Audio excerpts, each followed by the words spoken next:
दो ऐसे बयान जो वहां पर हुए जो भारत की सुरक्षा की जो जरूरतें हैं उनसे सीधे जुड़े हुए हैं। एक, भारत के सुरक्षा उपकरणों की जरूरत, और दूसरा, भारत के दुश्मन दुनिया में जहां भी हो उनको भारत लाकर इंसाफ दिलाना, और इसमें दूसरे देश का सहयोग। दोनों मामलों पर वहां जो बात हुई, F-35 जेट्स भारत को देने को लेकर, F-35 जेट का क्या मतलब है ये अभी वैभव आपको बता देंगे। और एक शख्स आपको याद होगा, तहव्वुर राणा, जब मुंबई में पाकिस्तान के लोगों ने आकर आतंकवादी हमले किए थे, जब उसकी साजिश के तार खुले तो वो इस तहव्वुर राणा तक पहुंचे थे, और ये तब से अमेरिका में है, पाकिस्तानी है, अमेरिका में रह रहा है तब से। अब जाकर इसे भारत भेजने को हरी झंडी दी गई है। Starting this year, we'll be increasing military sales to India by many billions of dollars. We're also paving the way to ultimately provide India with the F-35 stealth fighters.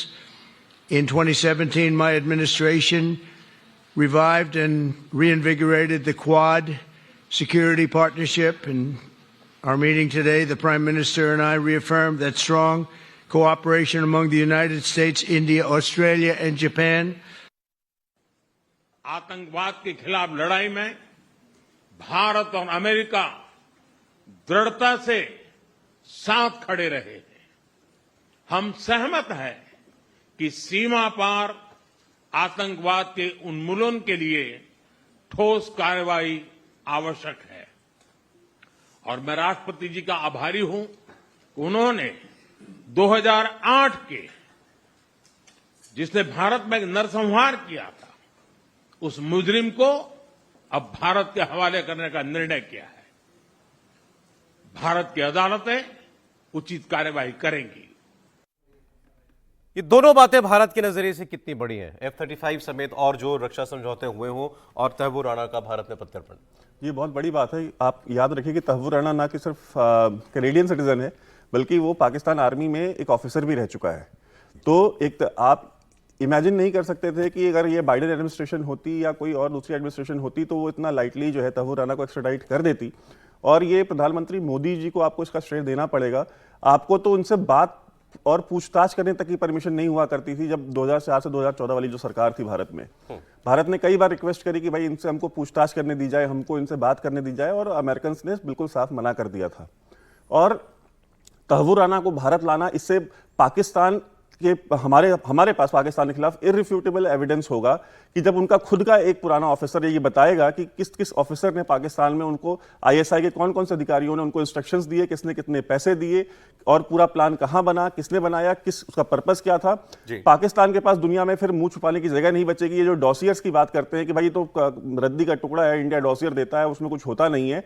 अब जब वो तोते की तरह जब वो यहां बैठेगा और जब गाएगा और कोर्ट में खड़े होकर के जज के सामने बताएगा, तो ये वो अवॉइड नहीं कर पाएंगे या डिनाई नहीं कर पाएंगे। F-35 देखिए, दुनिया में इस समय F-35 इतना एडवांस्ड और मॉडर्न जो है वो कोई भी फाइटर जेट नहीं है।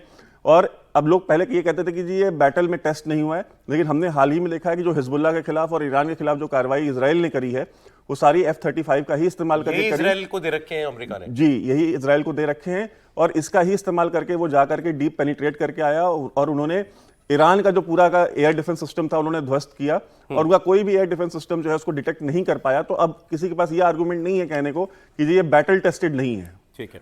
अब सवाल आया साहब व्यापार का, दोनों देशों के बीच व्यापार का, जिसको लेकर के ट्रंप के तेवर बड़े कड़े थे। उन्होंने कई मौकों पर कहा, और इस मुलाकात के दौरान भी कहा, कि भारत बहुत टैक्स लगाता है अमेरिकी उत्पाद के ऊपर। अमेरिका जो भी अपना सामान भारत में भेजना चाहता है उसमें 70% तक जो है भारत टैक्स लगाता है। लेकिन वहां पर उन्होंने थोड़ा सॉफ्ट रुख भी दिखाया। उन्होंने ये भी कहा कि भारत इसमें अकेला नहीं है, दुनिया के बहुत सारे ऐसे और देश हैं जो इसी किस्म का रवैया रखते हैं व्यापार में अमेरिका के साथ। लेकिन हमने नीति ये बनाई है, आप हम पर जितना टैक्स थोपोगे हम आपके उत्पाद पर उतना ही टैक्स लगाएंगे, हमारे यहाँ आपको बाजार उतना ही महंगा मिलेगा। तो इस पर ट्रंप का क्या कहना था, और नरेंद्र मोदी के साथ नेगोशिएट करना कैसा रहता है, दोनों बातें उन्होंने बताई। Traditionally, India is right at the top of the pack, pretty much. There are a couple of smaller countries that are actually more, but India is a they charge tremendous tariffs. I remember when Harley Davidson couldn't sell their motorbikes into India because of the fact that the tax was so high, the tariff was so high.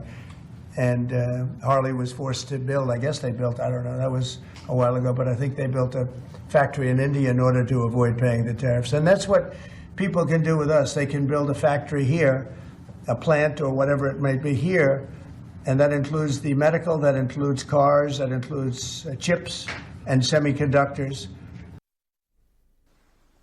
हमारी टीमें एक पारस्परिक लाभकारी trade agreement को शीघ्र संपन्न करने पर काम करेगी। भारत की ऊर्जा सुरक्षा सुनिश्चित करने में हम Mr. President, you spoke about Prime Minister Modi as a tough negotiator. Who was a tougher negotiator today and who has a better negotiating tactic when it comes to tariffs? Oh, he's a much tougher negotiator than me, and he's a much better negotiator than me. There's not even a contest. Okay? अब ये बस कहने की बात है या दिख रहा है आपको समझौतों में? नहीं, देखिए, मुझे लगता है कि प्रधानमंत्री नरेंद्र मोदी के साथ समझौता करने में मैं एक इससे थोड़ा इतर उदाहरण देता हूं। जब RCEP से भारत निकला तो किसी को कल्पना भी नहीं थी तो उनकी निकल आएगा। ढेर सारे लोग यहां भी कहने लगे थे, लेकिन सिर्फ इसलिए कि चीन कहीं हमारे बाजार पर न घुस जाए, इसलिए उससे भारत बाहर निकल आया था और बड़ी स्पष्टता से निकल आया था कि हमारे हित इसमें नहीं सधते हैं। अमेरिका के साथ भी जिस हार्ले डेविडसन का उदाहरण दे रहे हैं, उसको कई बार ट्रंप बार बार कह चुके हैं कि हमारी बात, हमारे दोस्त हैं, लेकिन नेगोशिएशन में वो नहीं जाते हैं। और अब जैसे F-35 ही है, वो 5th जनरेशन का फाइटर प्लेन है। अभी तक दुनिया में कोई भी इससे आगे नहीं गया। उस पर अगर कोई गया है तो चाइना है, जो भी 6th जनरेशन बना। सिर्फ एक कंपैरिजन के लिए हमारे पास ये जो हमने अभी सुखोई लिया है, ये कौन सा जनरेशन बना? 4.5 ये 5th जनरेशन। बिल्कुल 4.5 है, 4 ही है ये। 0.5 तो जो उसमें एक्स्ट्रा जो चीजें लगाई गई हैं उसके आधार पर कहते हैं।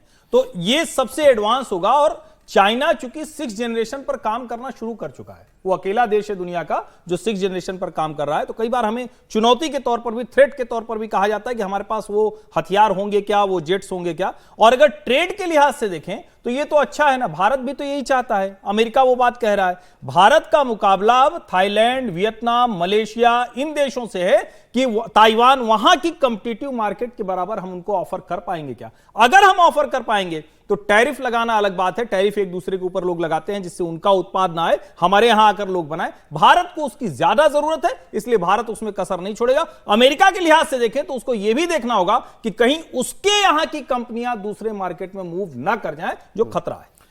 अब अंत में अब एक अगर ये सवाल हो कि भाई ये दौरा कैसा रहा, तो इस पर अगर कोई इनका समर्थक बोलेगा तो आपको लगेगा कि भाई वो तो ऐसी बात करने वाला है। मैं आपको शशि थरूर साहब की बात सुनवा देता हूं। उनसे जब रिएक्शन लिया गया नरेंद्र मोदी की इस यूएस यात्रा को लेकर के, उन्होंने एक मुद्दे पर कि जिस तरीके से भारतीयों को, जो वहां पर इलीगल इमिग्रेंट्स थे, जिस तरीके से भारत भेजा गया, उस पर हमको पूरा जवाब नहीं मिला। इसके अलावा जो वो कह रहे हैं वो मैं आपके लिए पढ़ रहा हूं।